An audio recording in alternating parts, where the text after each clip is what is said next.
Mary? Yes. Okay, hi.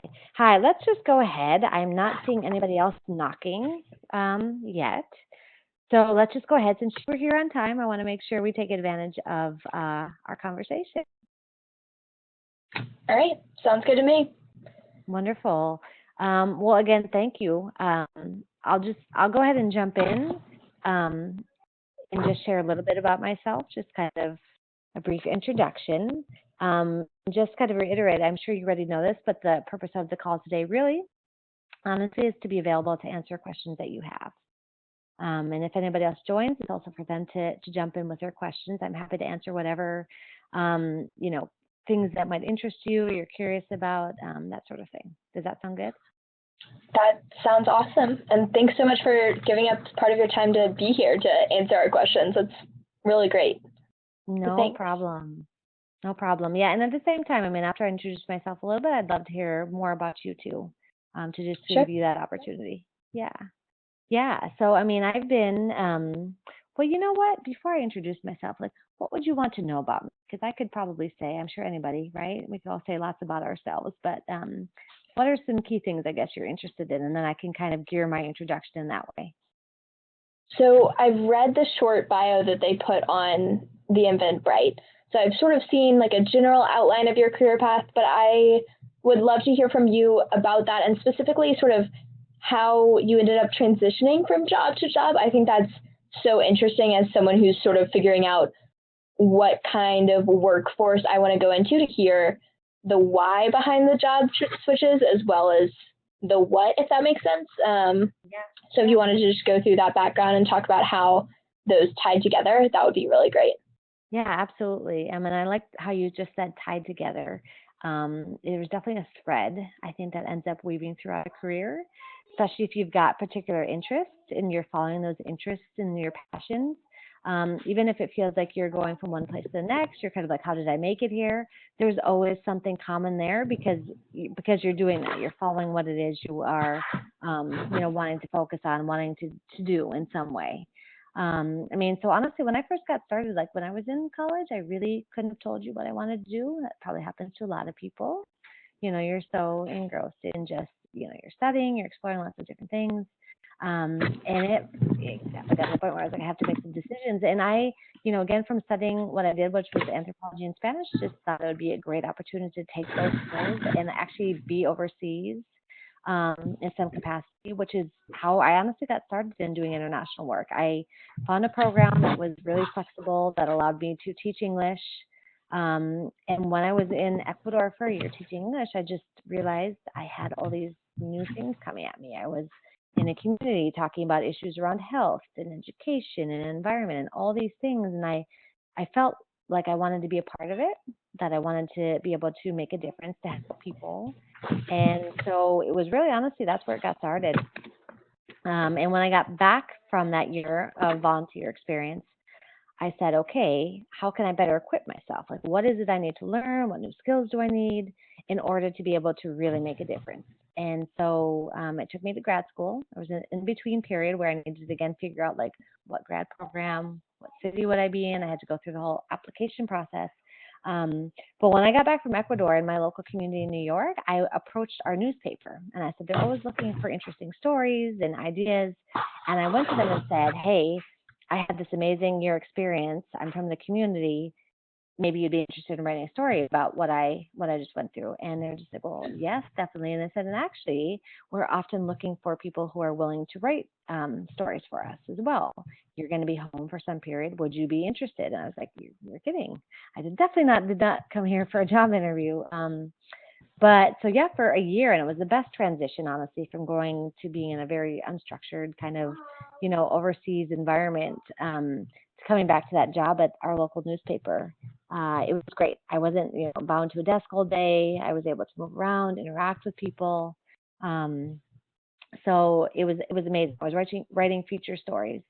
And again, just kind of building skills in writing and communications and that sort of thing. So again, you can kind of start to see how I was building this, web, right, of area of interest and things. And so, from there, I went into grad school, which brought me to Washington, D.C., which is where I've been for a number of years now, almost 16, I guess. But yeah, it's been a while. But, you know, in grad school, again, focusing on Latin America, again, from having lived in Ecuador, I was kind of, you know, the Spanish, again, those connections I was making. So international development focused on Latin America.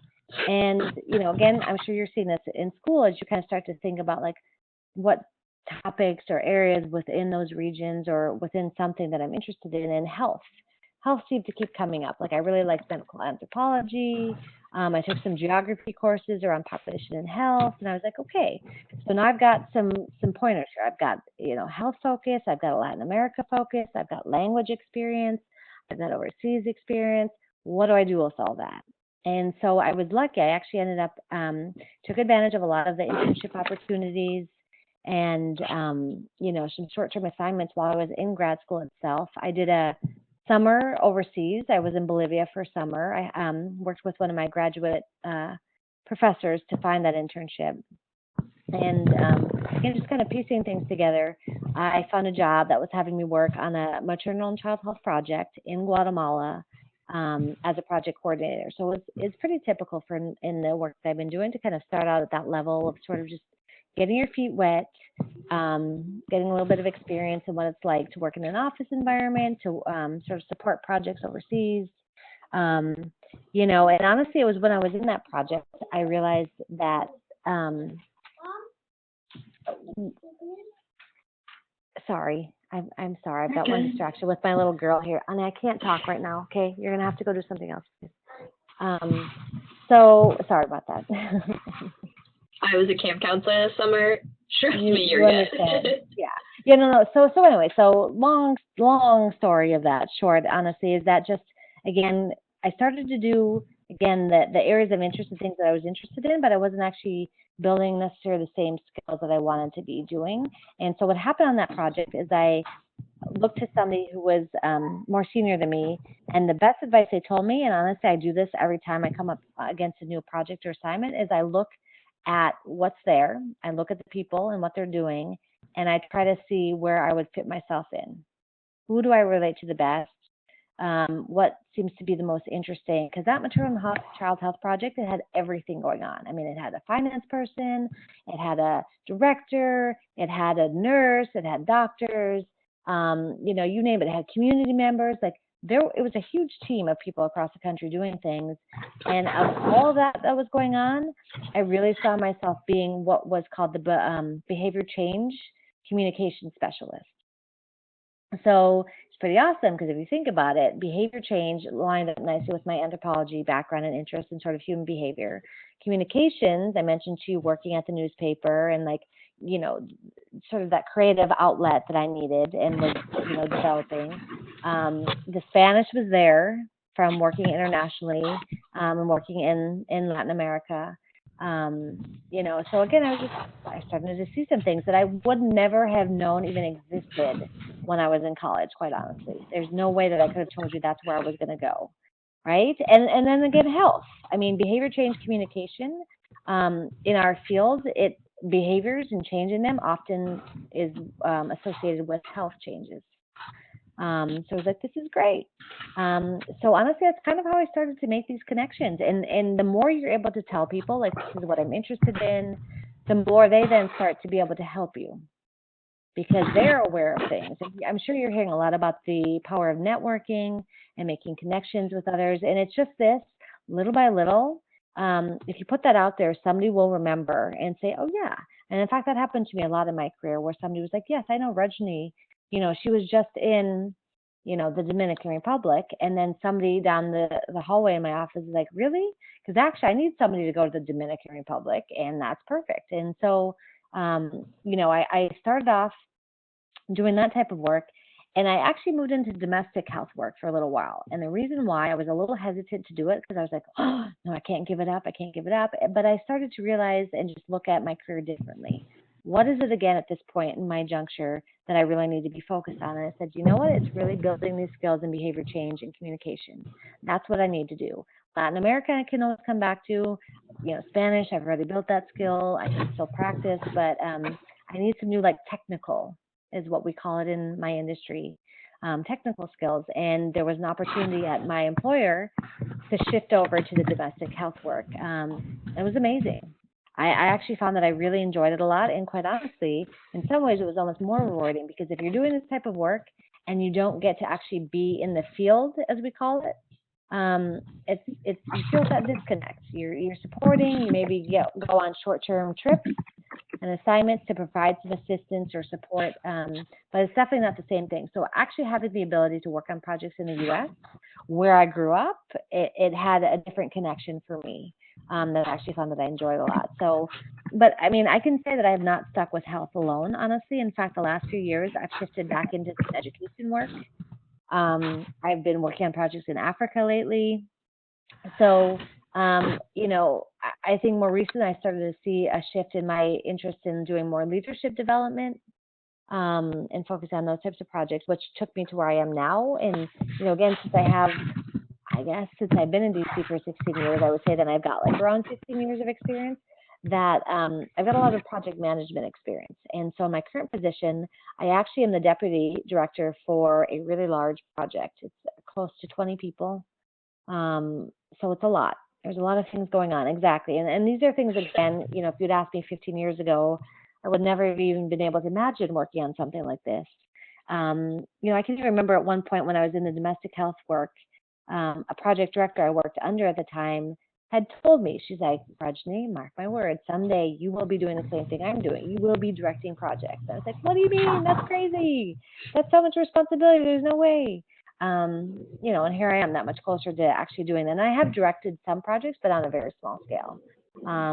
You know, so I guess that's another thing too, is just always, you know, so making those connections, networking, getting your word out there of what you're interested in, not being afraid to try things. Nothing's permanent, honestly. You know, if it's not working out, you always learn from that. I mean, there's definitely been some jobs that I've had and it's been miserable, quite honestly.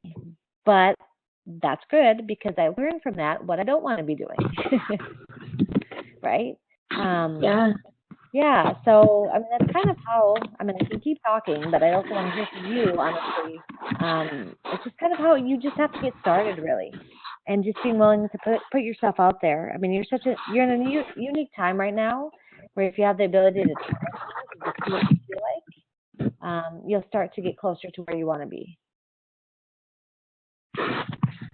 So one thing that I think is funny that I heard in your story specifically is the fact that over the past 2 weeks, we've been doing this Institute for Leadership and Citizenship. I don't know how much they've told you about that, but we've heard a lot of people talk about their career paths. And the one thing that I keep seeing is the commonality is people say, you know, I ended up in a job that I would never have imagined myself in.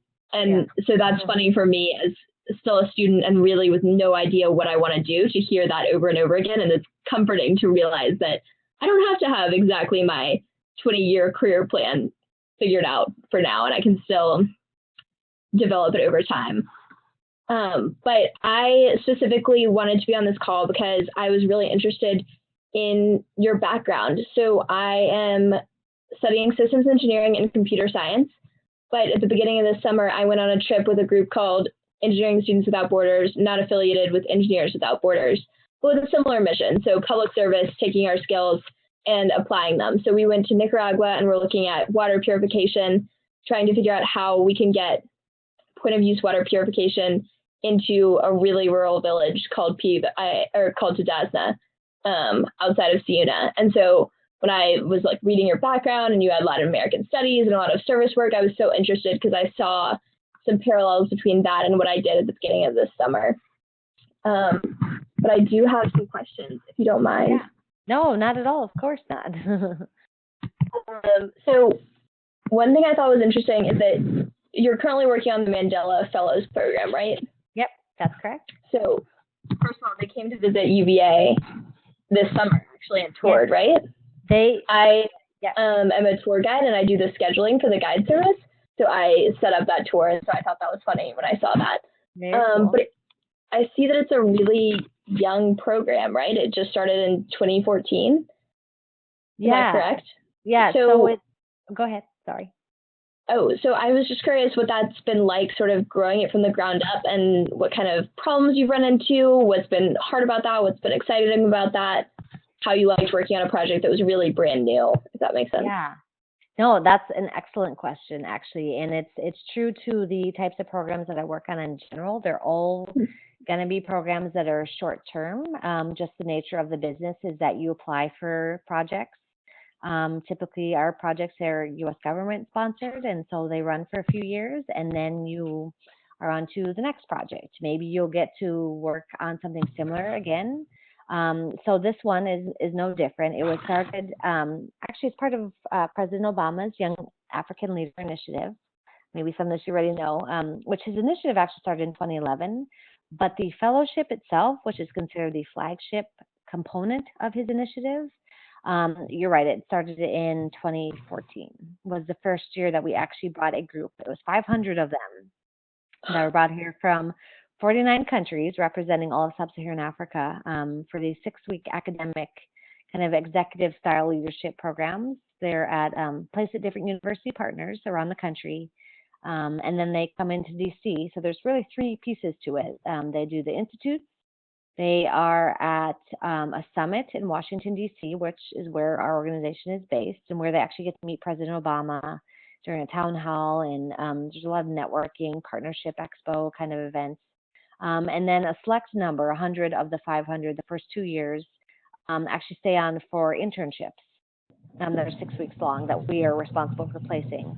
And so, I mean, in terms of like growing something like this, I can tell you right now for these types of exchange programs, there's been nothing like this ever at this scale, quite honestly. This year we did 1,000. We doubled in size in just 2 years. Yeah, and it's unheard of. It's the number of people, then the number of partnerships, everything. And I can actually tell you, and just to back up a little bit, so going back to my point about applying to work on projects, and then you compete against other organizations to win the work. I used to work at another organization that also applied for this project. And I can tell you right now, when we all saw the proposal, what it is that the government was looking for, everybody just shook their heads and was like, that's absolutely crazy. There's no way anybody could manage that. It's way too much work. Sounds like a nightmare. But somebody was going to be responsible for it. And sure enough, here I am. So it's taken time. Like, honestly, nobody really, when we first got started, our team was extremely small. A lot of things were reactive instead of proactive. Anything from getting to know the donor. So the donor in this case is the Department of State. So getting to know that team, getting to see what they're looking for. And even for them, quite honestly, at the Department of State, they had no idea what they were getting themselves into. Right? So like developing different systems, what are our resources, what do we, like all of those things, somebody had to be putting those things into place. And, a lot of it's by trial and error. A lot of it's for, you have to be in good communication with one another. You have to build on experiences that you have had. You have to be able to think ahead, anticipate, sort of worst case scenarios, what might happen, what could happen, how can we plan for that? So a lot of contingency planning, a lot of check-ins along the way. And then we've evolved, quite honestly. I mean, we've definitely, like I said, we've had to grow in the project. We've had to bring on new partners. And every time we go through a new cycle, we always reflect. We go over our lessons learned, document best practices. A lot of it's interactive, right? It's a lot of discussion. It's a lot of capturing things and then being creative. Technology, I would say, has been a big piece of what we've had to do better at because of being at this volume and scale. I mean, just to give you an example, there's sort of the logistical side of this, which is really honestly a nightmare, to be honest. I mean, we had to this year be responsible. Yeah, we were responsible for getting 1,000 people to this country. Try figuring out how to work with all the different embassies and communicating with then the participants to get them their itineraries. And they're coming, and I mean, airline industries, they're subject to all kinds of change and last minute things happening and bags getting lost and whatever. And it's like, how are we going to figure out how we're going to do that effectively? So again, you're talking about like your systems thinking and, it's so yeah, it's pretty creative thinking that you have to get into of how you're going to do that and not drive yourself crazy. I mean, in my role, I'm trying to make sure that the ship keeps moving, that everybody is staying motivated, that we're best utilizing all of our resources and our staff time. And You know, so it's a lot. It's a lot to keep things moving along. You have to kind of, in my space, be aware of things. You know, again, so yeah, it's a lot of it's just a lot of project management, a lot of you know, being flexible, honestly. So it's been interesting. It's been a challenging project. It's one of those that there's a lot of things that a lot of other people are going to learn from, quite honestly, I think, from having gone through this. Some other projects actually will seem easy after doing this one, to be honest. So one thing I thought was interesting was this sort of contract idea of funding that you mentioned at the beginning. Yeah.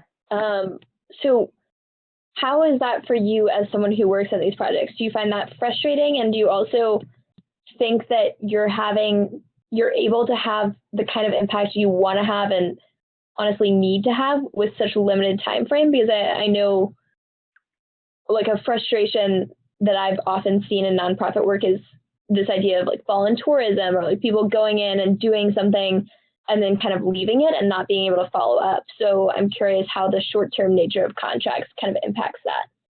Sure. I'll answer that. And I actually have somebody else asking to join, so I'm going to allow them to join. Awesome. Hello, is this, and I apologize if I pronounced your name incorrectly, Sering? Sering, are you there? That is how you pronounce her name. Okay. Well, I'll wait well, we'll continue talking and maybe she'll join in. Yeah, I see her here. So, okay, anyways, yeah. So your question is another great question in terms of working on these short-term contractual programs. That is challenging, honestly. I mean, you know, it's rare that you'll find a project. I can think of a few actually in history that I've worked on where they keep going. Like you might have a 5-year program and then it gets renewed and people will compete against it, but because your organization has gotten so entrenched in that program work and you know it in and out, basically, the likelihood of you then being able to continue working on the next iteration is pretty great. And that does happen sometimes.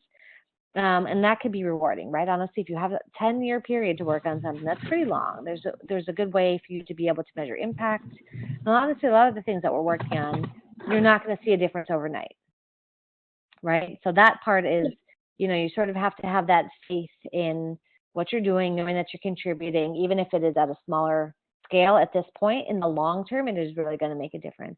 I'll use a good example. When I was working on domestic health work, I worked on some tobacco cessation programs. And if you were to, you may not even be old enough to do this, but if you were to look back like 30 years ago or so, to where we were in terms of smoking in this country, for example, and, you know, I mean, and to where we are now, it's pretty remarkable. And I can confidently say that the work that we got started on 10 years ago or so at my company contributed to this bigger picture of, you know, you can go to a bar and you don't have to worry about people smoking in your face. Public spaces, like all kinds of things that have happened is because of the work that we were doing. So it is challenging. It's hard to always know the bigger impact, but that's also a piece of why we have monitoring and evaluation is a really big and important piece of the work that we do. And so you need that, one, to be informing what you're doing, to be making sure that you're holding yourself accountable, to be able to be informed if you need to make some course corrections along the way, to also be able to share out. That's something that happens. So even if you didn't personally work on a project before, and then you start working on, you know, something in a certain country or certain topic or whatever, there's always a history of what's been done there before. And so there's that continuation. So you continue, I guess, to contribute to and build the story.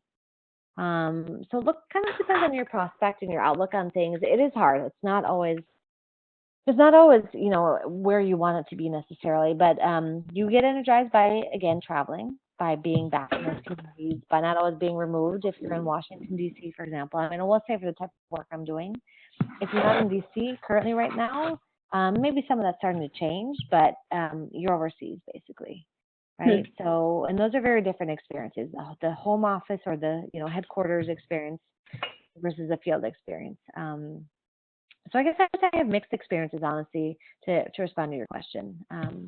Yeah. Gotcha.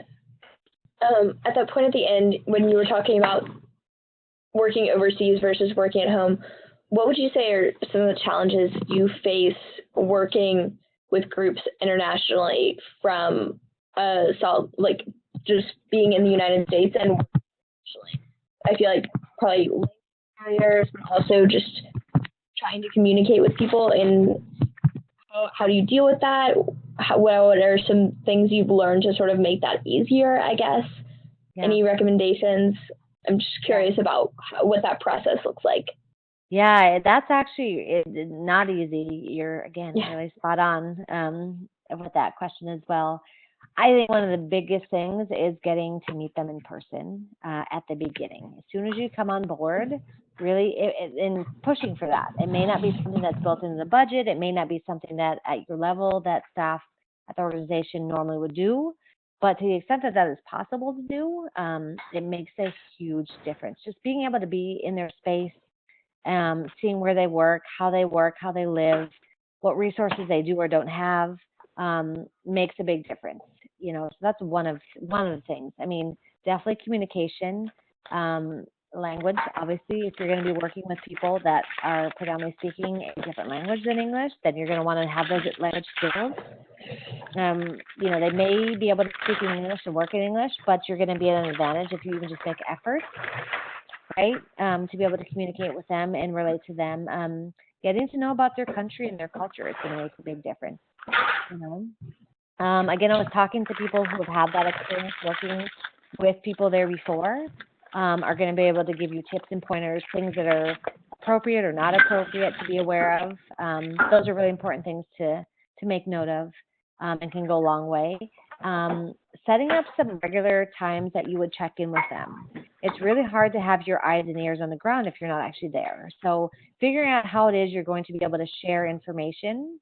And again, that's evolved so much, honestly, thanks to technology, but how are you going to be able to do that effectively? So you get what you need and they get what they need.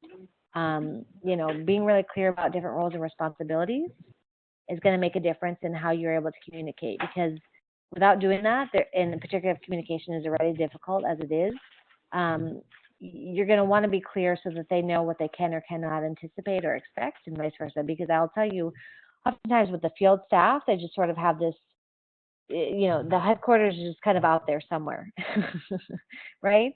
Sure.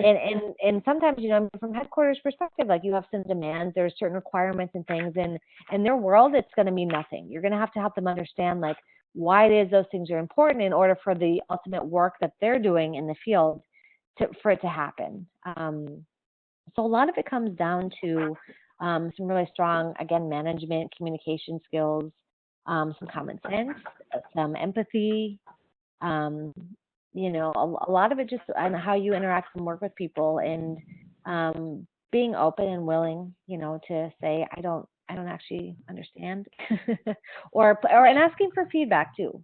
Oftentimes we forget, and that's not always going to be easy. I've worked with some countries that are really, in terms of like being clashed with American culture, a complete opposite. I mean, I don't know if you've ever worked in Asia, but I had some experience working in Thailand.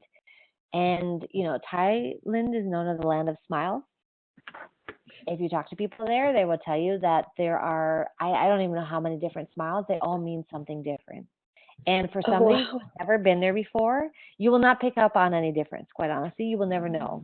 In fact, to even get into like what is their thinking ever, period, you will never really know. It is that complicated. Whereas in America, again, in comparison, if we have an opinion, we're more likely to just let you know. We're not as shy. We'll express it. And, so that was really difficult for me. I had some really interesting experiences where I was trying to understand, and I even tried to get them to open up, and that made them feel really awkward and uncomfortable.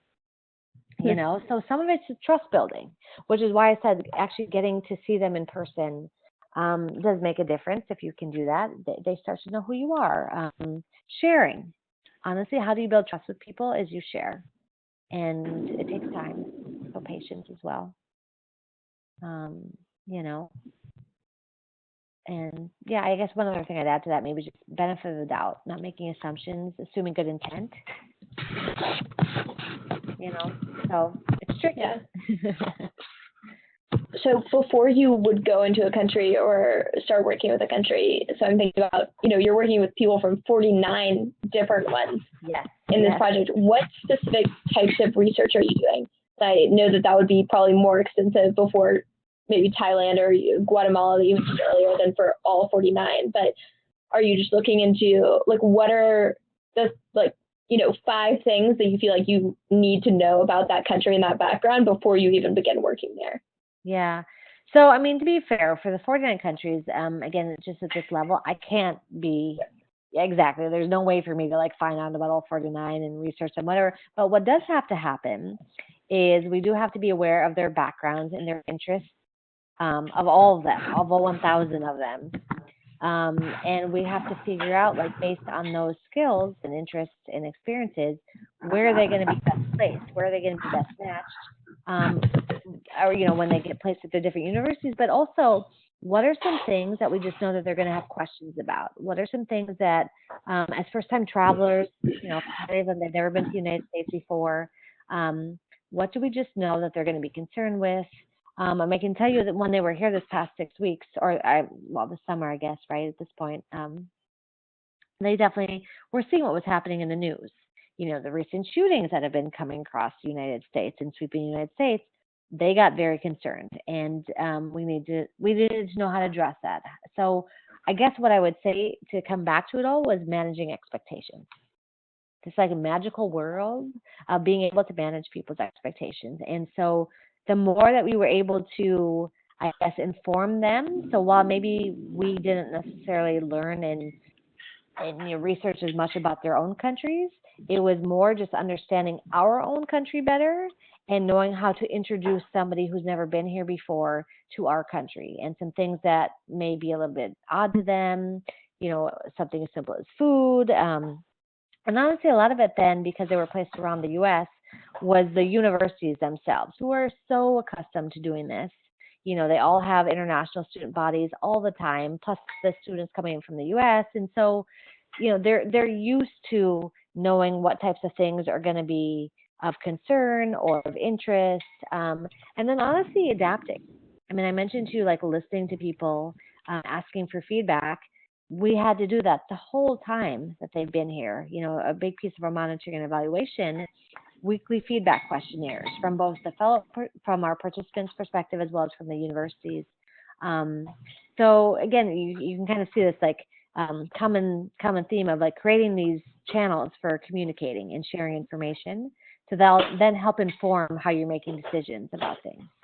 So I would say that's kind of how this was approached, and how it is, because you're right, for 49 countries, there's a lot going on. And some of it too, honestly, comes from in the way that the participants are selected. We do have to rely heavily on the embassies, who should, when you go to that localized level, should be aware of things. And, again, if there's things that we need to be accounting for or paying attention to, we have them to get information from as well.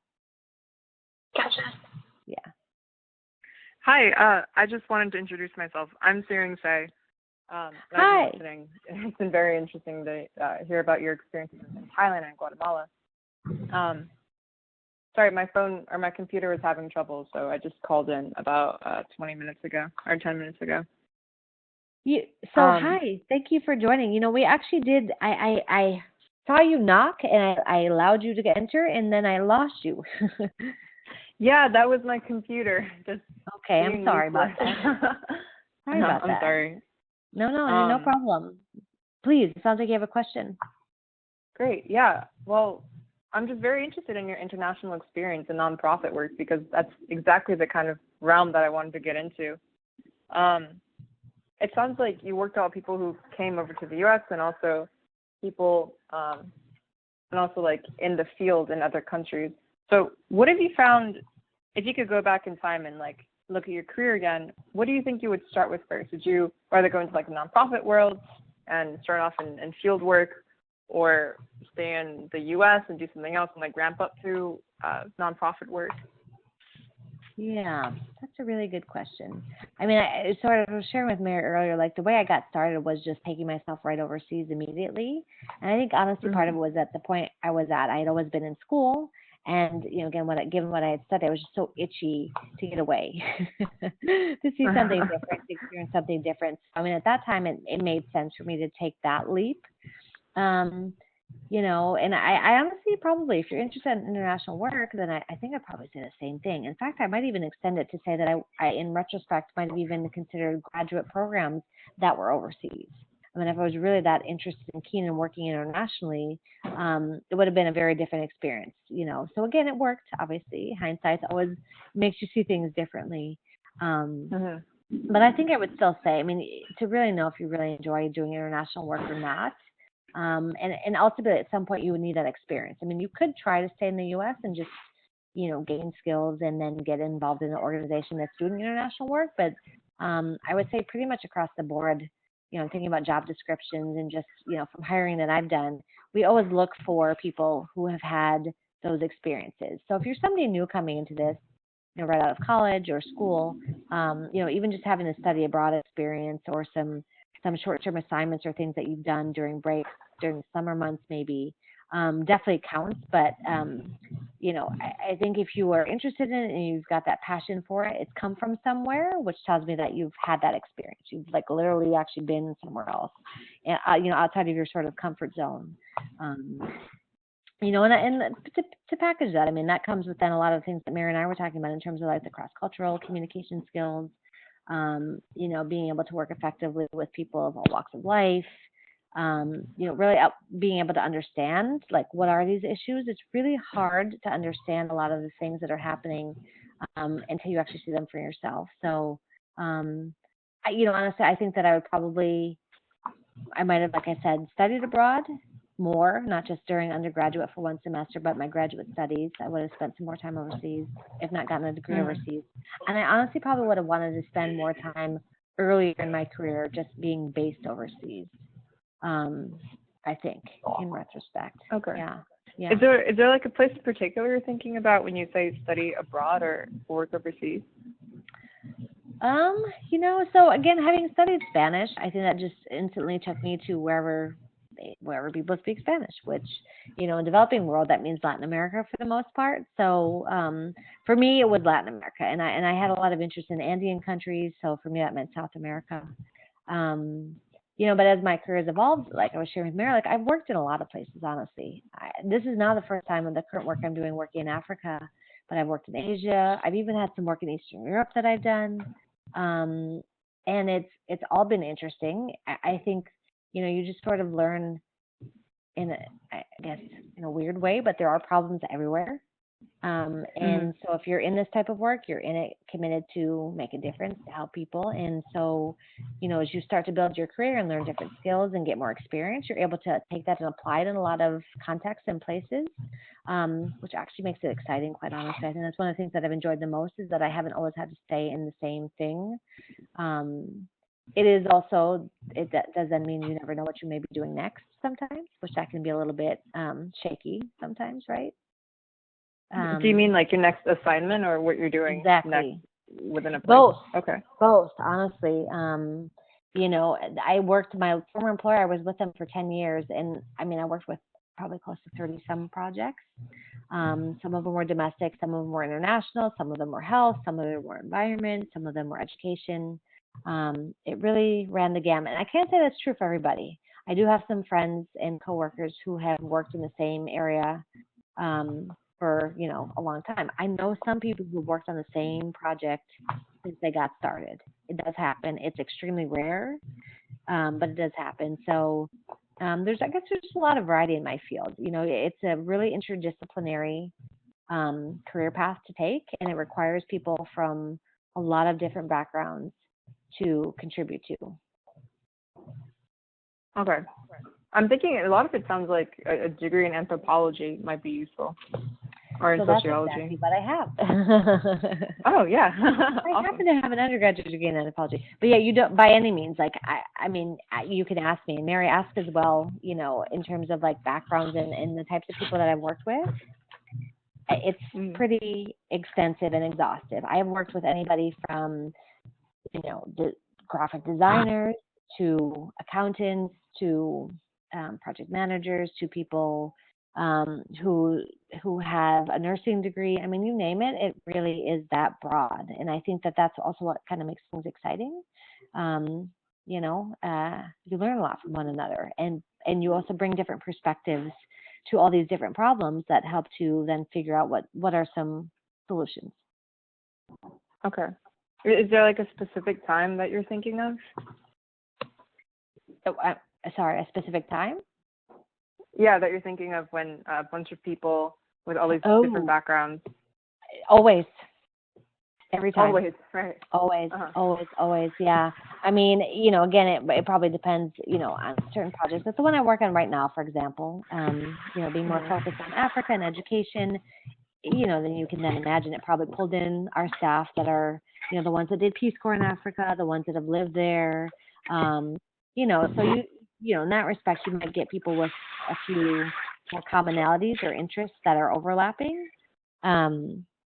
But again, I mean, when I think about, some of the staff members, like we've got people who are now going on to get degrees in urban planning. I'm thinking about some other ones. Yeah, I mean, it's honestly, it's all over the place, but in a good way, frankly, really. I think what drives people more, again, is more the passion and the skills. And how you position yourself and are able to market and sell yourself. Like how market can you and sell yourself? Okay. Exactly. It's a very modern guild thing to say. Yeah. Well, no, but it's true. It is totally true. I mean, you can imagine like there are lots of jobs out there, but there are a lot of people competing for them, and there are a lot of people that are really talented and skilled. And so, what is it that you're going to help people to understand about you that makes you the best fit for something? And the way to go about doing that, honestly, is to be true to yourself, really, to know yourself, and that's what you're both doing, honestly, by going through this experience, is trying to figure out, like, where is it I fit? What do I want to say about myself? And I was sharing with Mary earlier that it doesn't have to stay the same always. Your story is going to change. How you market yourself is going to change. I mean, I can tell you right now, because I've had such a diverse, like, kind of experience with these programs, that I can easily spin my resume off in a lot of different ways, depending on who it is I'm talking to and what it is I want to be focused on. I mean, when I was between my current employer and the last one, I'll just give you one example. I did a lot of formative research, which meant doing a lot of like focus groups and interviews and that sort of thing. Wasn't my full-time job by any means. It was just something I sort of fell into. And there was an opportunity to have that be my like sole focus.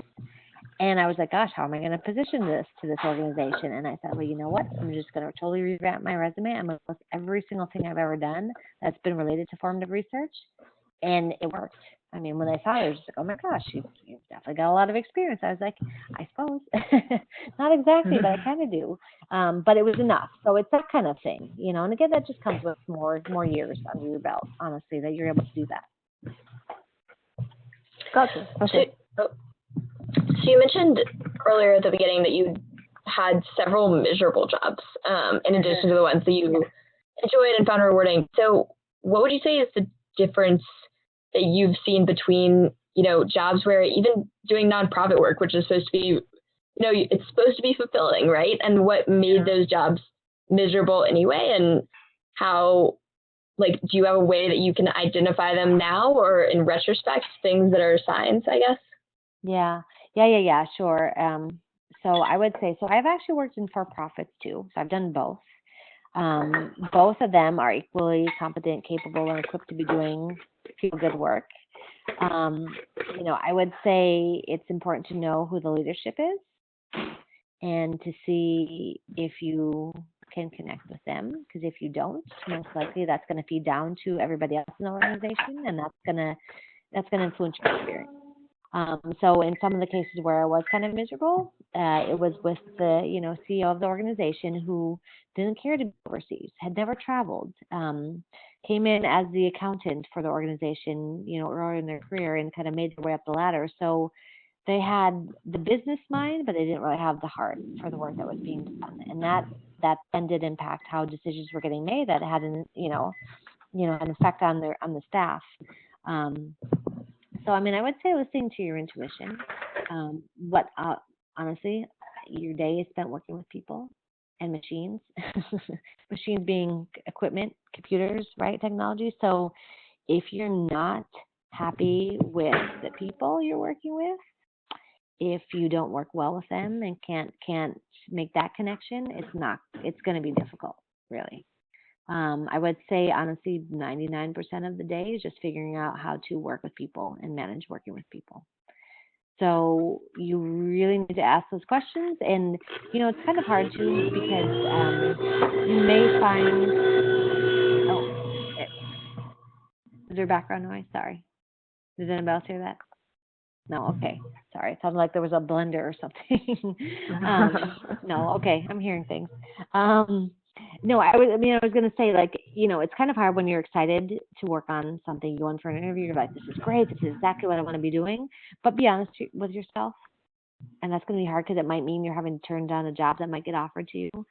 But if something just doesn't click quite right, if you're getting a weird vibe from somebody or something, kind of listen to that, because it's probably not, it may not go anywhere. It may not go away, I guess I should say. So asking more questions, I guess, being proactive when you do have those opportunities to find out about jobs. Kind of asking them some tough questions. Again, sort of some of the things that they are going to look for are you a good fit? Do you have the passion, and do you have the skills? And what I'm talking about right now is really the fit piece. A lot of us have the passion. If you're interested in doing nonprofit international work, we already know you probably have the passion for it. Skills you can demonstrate. That's a bit more factual, I guess, right? Either you have it or you don't, or you're at least willing to learn and find ways of learning. You have the aptitude for it, but really being a fit, I would say, is where it comes down to. Some of the experiences when I had that were not as great, honestly, were miserable because of it not being the right fit. Which is fine. Like I said, you learn from that. So.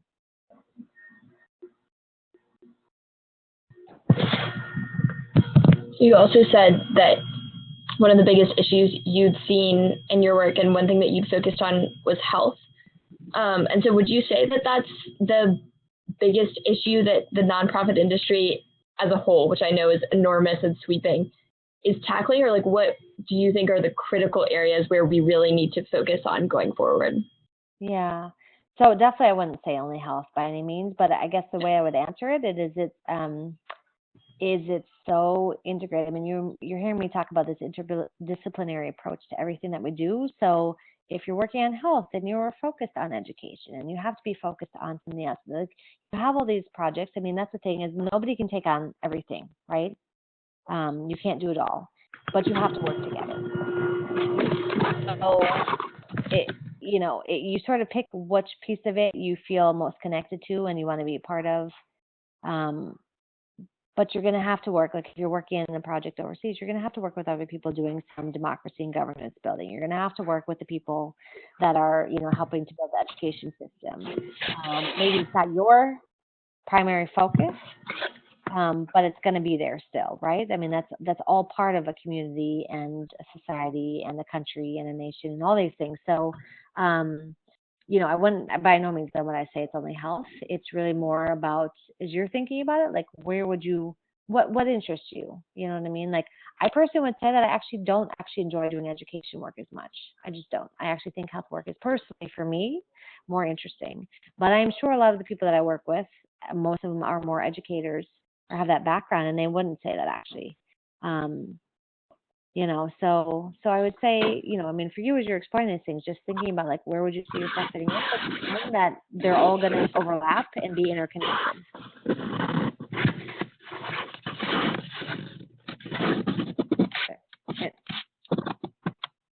And Siri, I don't know, I can sort of hear maybe sounds like maybe you're moving around. Are you able to hear us still?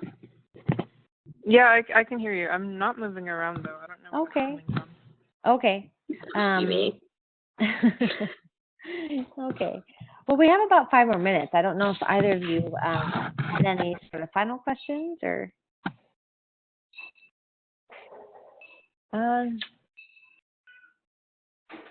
I think that was about it for me. I was just wondering, do you have any more advice to give someone who's interested in the kind of work that you're doing? I mean, aside from you learning languages and going into a grad school program overseas. Yeah, I mean, definitely, those things definitely help sort of on the skill side of things.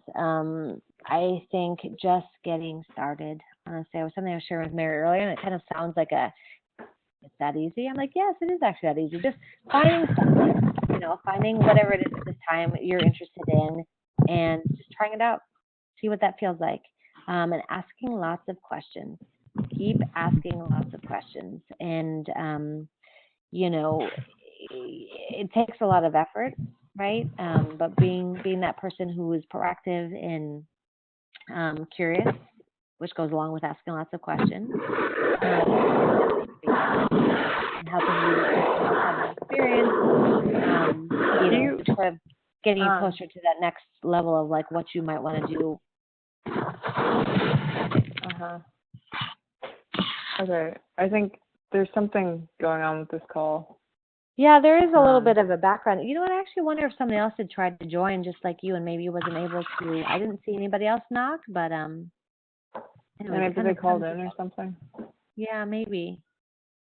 Anyways, I mean, I would say that's some of the most simple advice is just get started, ask questions, trust your instincts, listen to your intuition. Don't be afraid to make mistakes. It's totally fine, and nothing's permanent. If you don't like it, it won't be easy necessarily to figure out what to do next, but you will. So just knowing that, will happen. And then there is a thread. Mary and I were talking about that earlier too. There is always a common thread as long as you stay true to yourself. Okay, gotcha. Well, thank you very much for your talk. Yeah, really definitely informative. Thank you again for answering all our questions and just making yourself available. Your background is so cool, and I think all the things you're doing are really interesting. So, yeah, thank you again. Yeah, no, thank you both for making sense of this and for your questions. So if you have anything further afterwards, I'm pretty sure you have access to be able to email me. I think so too. There are a bunch of contacts on the Modern Guild site. Exactly. Yeah. I suspect yours is in there. Exactly. So and good luck with everything. Thank you. Yeah. Thanks so much. Okay. Take care. Bye. Bye. Bye.